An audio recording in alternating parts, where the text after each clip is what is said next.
The other day when I got back from my vacation, I found that there was a leak with my irrigation lines. I'm going to show you how I'm going to try and fix it. Coming down here to see what the problem is, you can see that where there are screws, or where there should be screws, there are no heads. And the reason is because all of the screws seemed to have rusted off or corroded such that when I try to unscrew them like this, the head just pops right off. So all of my screws are just stuck. I need to figure out how to remove these valves and replace them.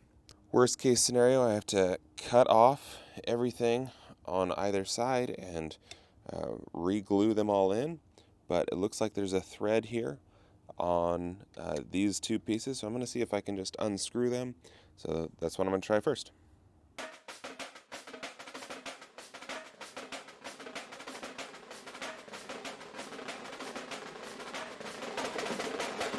I have all three of the valves removed, which you can see here, and you can see why I was getting a leak. This gap here was just shooting out water because the screws weren't being held in anymore. Need to replace these valves, and was able to unscrew them all right from the middle and take out these pressure regulators, which go in here like this and screw on. And when I took them out, this looks like some sort of a filter, and you can see in there, it looks like there's a little bit of dirt that I'm going to want to clean out before I put these back together. So here I've got a brand new valve that I'll be installing from RainBird, which is based right here in Tucson, so that's pretty cool. I'll be installing that right in place of the old one.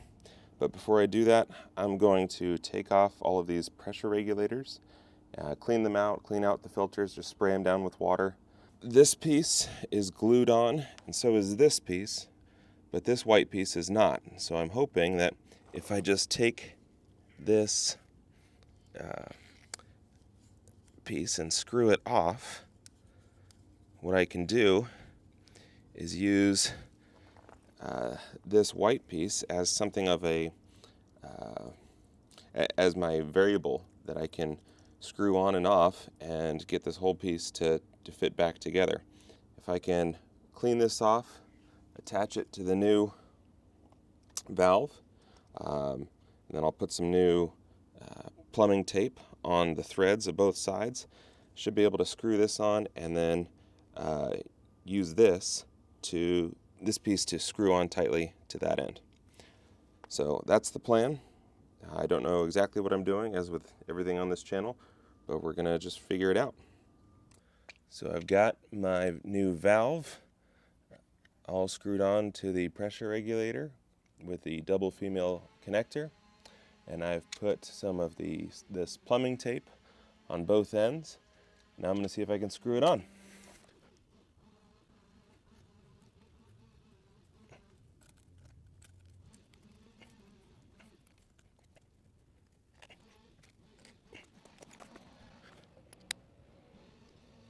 So I've got all three of them on.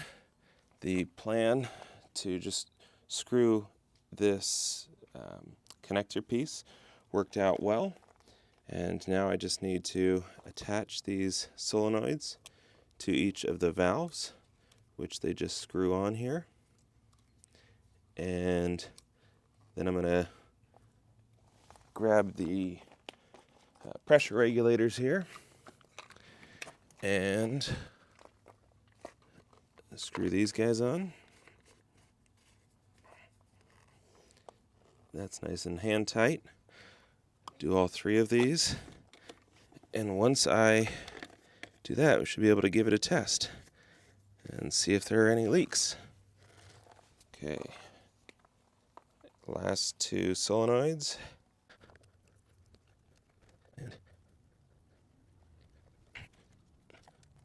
Bingo. Here's the moment of truth.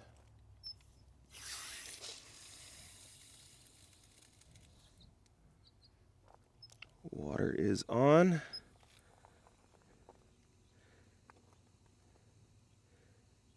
And I see a little bit of leaking from this joint down here. So it looks like I might need to redo that piece and maybe put some more plumber's tape, or maybe that was just a one-time thing. I'm going to pay attention to that, and now I'll test the lines to make sure I know which line is which. So to do that, all you have to do is a simple quarter turn on each of these.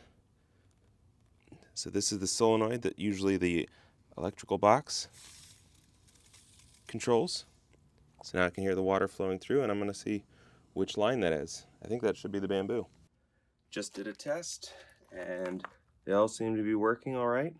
Got a little bit of a leak on the pipes right here, so maybe I need to take those off and put some more of that plumber's tape on the threads to keep the water from dripping out. But right now, the immediate emergency is solved. We're not gushing water out of the valve, and the plants are getting water again. I'm letting the trees run for a little while now.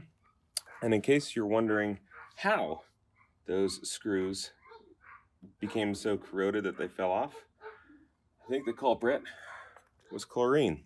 I have a mouse problem. I'm not sure whether they're pack rats or kangaroo mice or what the species is, but they love to dig holes around air conditioning units, and they made quite the home in my irrigation box. If you put a chlorine tablet in there, they will not like the chemical in the air, and they won't go into that area. So I tried putting a couple chlorine tablets into the irrigation box, and it did the trick, because I haven't seen a mouse in here in a couple of years. With a slow drip like this, I think the box filled with moisture in the air started to eat up the chlorine, and that chemical reaction of a humid chlorine air started to probably eat away at the screws, and I think that's probably what did it. So now I need to find a different solution for mice, and I've been testing a few of those, but that's a topic for another video. I have just used some extra plumber's tape to rewrap the threads on each of these 3 connections, because that's where I think the leaks were coming from. Now let's test it out. Just do a little manual turn on that guy. No drips. That's good. Manual turn on the bamboo.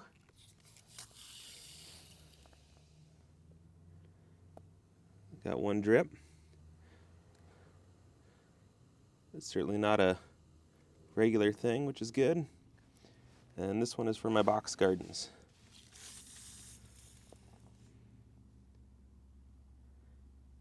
And again, we're looking pretty good. So the lesson here is don't skimp on the plumber's tape. The stuff is pretty cheap, and I think originally I only did 2 wraps, 2 times around each connection, and this time I did at least 5 on each connection, and seems to have done the trick. This whole thing screws in the same direction, so trying to unscrew one part, you're gonna unscrew different pieces. Now all that's left is for me to connect the electricity. So this goes to my irrigation control unit. So now I need to hook up these wires, and important thing to note, you want to use waterproof connection caps. So here's a normal connection cap, and here's a waterproof. You can see they've got some extra blockers here to keep water from getting in there where the wires are connecting. In this case, I just went ahead and bought some new ones. They were quite a bit more expensive than I thought. All right, I've got them all wired up, and a fun fact about these waterproof connectors is that they've actually got a bit of jelly up inside them that I guess coats the wires and prevents the water from getting to the wires and corroding them. So if you have to remove them, don't be surprised if you see a little bit of goo or something on your wires after taking off one of these connectors. But I've got them all wired up and connected to the power. I'm going to do a test run now, and let's see if we can hear it start.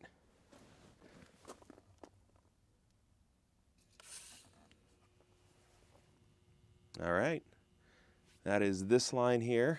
I can hear the buzz. I can feel the vibration of the water going through the pipe.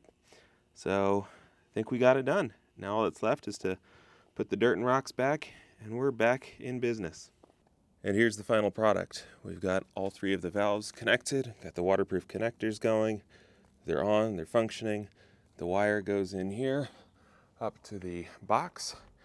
Everything is back in place. The rocks are put back, and the only thing not in place are my chlorine tablets, which I had in there to try and deter mice from making a home in my irrigation box. But now I know, apparently the chlorinated moist water will erode your screws. So might be an effective mouse deterrent, but it's going to cause other problems.